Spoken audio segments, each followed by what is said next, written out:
ഭൂപടത്തിലെ വലുപ്പത്തിനപ്പുറം ഇടനെഞ്ചിലടങ്ങാത്ത സ്വപ്നങ്ങളുമായി അവർ ജനഹൃദയങ്ങളിൽ ലോകത്തോളം ഉയർന്നു.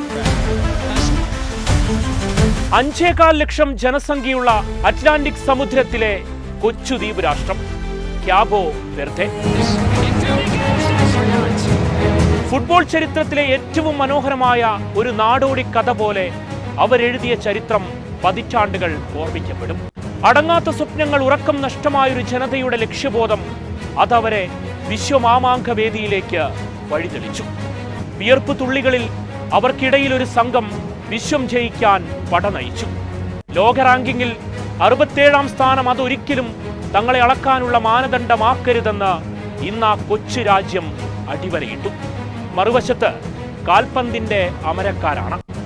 ജീവശ്വാസത്തിൽ കാൽപന്തിനെ പ്രണയിക്കുന്ന ബ്യൂണസ് ഐറിസിന്റെ മെസ്സിപ്പട. അനായാസമെന്ന് ലോകം മത്സരഫലം വിധിയെഴുതി. പക്ഷേ പിന്നെ നടന്നത് കളിദൈവങ്ങളുടെ കണക്കിലില്ലാത്തത്.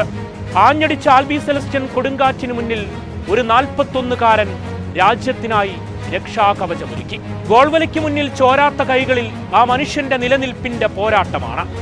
സ്പെയിനും ഉറുഗ്വേയുമെല്ലാം അവരുടെ പ്രതിരോധ ചൂടറിഞ്ഞതാണ്. സ്കലോണിയുടെ തന്ത്രങ്ങളിൽ അതെല്ലാം ചാമ്പലാകുമെന്ന് കരുതിയതാണ്. എന്നാൽ എണ്ണം പറഞ്ഞ സേവുകളിൽ അർജന്റീനയെ വിറപ്പിച്ച ബൊസീഞ്ഞോ.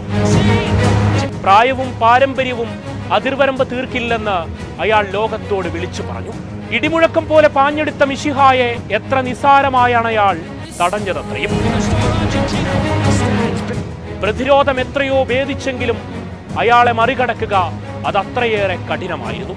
അർജന്റീന അടിച്ച ഓരോ ഗോളിനും മനസാന്നിധ്യം കൈവിടാതൊരു രാജ്യം തിരിച്ചടിച്ചു. അതും സുന്ദരമായ കാഴ്ചകളിൽ. ഒരുപക്ഷെ ഒടുവിലെ ആ നിർഭാഗ്യത്തിന്റെ നേരത്തെ സെൽഫ് ഗോൾ ഇല്ലായിരുന്നെങ്കിൽ മത്സരഫലം മാറിമറിഞ്ഞേനെ. പ്രതിരോധവും ആക്രമണവും സമം ചേർത്ത ആ പോരാട്ടത്തിന് ഫുട്ബോൾ ലോകം കൈയടിച്ചു. ഒടുവിൽ ഗോൾ 1-ന്റെ ബലത്തിൽ അർജന്റീനയുടെ വിജയപേരി മുഴങ്ങിയപ്പോൾ അവരുടെ മുഖത്ത് നിരാശയുടെ നേർത്തൊരംശം തെളിഞ്ഞതേയില്ല. കാരണം അവരെപ്പോഴേ ജയിച്ചതാണ്. ആദ്യമായി വിശ്വവേദിയിൽ ബൂട്ടണിഞ്ഞൊരു രാജ്യത്തിന് ഇതിനപ്പുറം എന്ത് നേടാനാണ്? കടലിന്റെ ഇരമ്പലും കാറ്റിന്റെ സംഗീതവും ചേർന്ന ഒരു പ്രത്യേക താളമുണ്ട് അവരുടെ ഫുട്ബോളിന്. എല്ലാത്തിനുമപ്പുറം വീഴാൻ മനസ്സില്ലാത്തൊരു നിശ്ചയദാർഢ്യം. അവർ മടങ്ങുകയാണ്.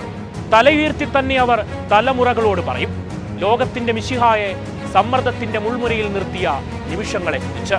സ്പാനിഷ് പടയോട്ടത്തെ വൻമതിൽ കെട്ടിത്തടഞ്ഞ വീരകഥകൾ. ഇനിയും ഒരു വിശ്വവേദിക്കായി അവരൊരുങ്ങുകയാണ്. ഒരിക്കലും അസ്തമിക്കാത്ത ആത്മവീര്യം കാൽപന്തിലാർജിച്ച് അവരെത്തും. ജനസംഖ്യയുടെ കണക്കുകൾക്ക് മുകളിൽ ലോകഭൂപടം അവരെ അടയാളപ്പെടുത്തുന്ന ഒരു നിമിഷത്തിനായി നമുക്കും കാത്തിരിക്കാം.